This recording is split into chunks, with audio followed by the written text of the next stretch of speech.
Haga jingle kai ICC Cricket World Cup arhajar arpeulai. Haprengga Bangladesh Persia ke India. Haba pai shagni ke jingle kai ke Bangladesh kala job ya tos bat kala jit bantin nengkong. Haga palitit jongga Bangladesh kirang tit kmat jongka gilala banile kai bha haga ba gilala ban kamai hadu khandai peulai runs claim half wicket.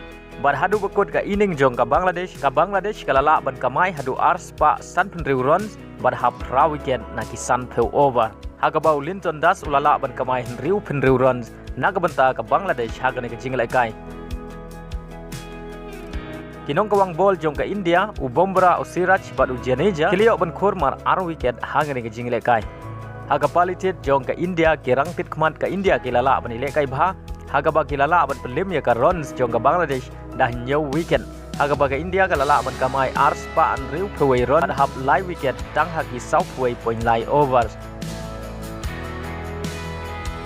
Haga ni ke jingle kai Virat Kohli ulala ban kamai ka spa run.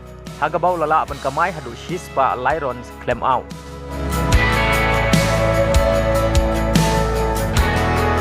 Ushum manggil player badang kham kena jong kari India ulala ban kamai San Peu Lyron bad gane gane ka San Peu benengkong jong hag jingle kai World Cup nagi artli jingle kai jong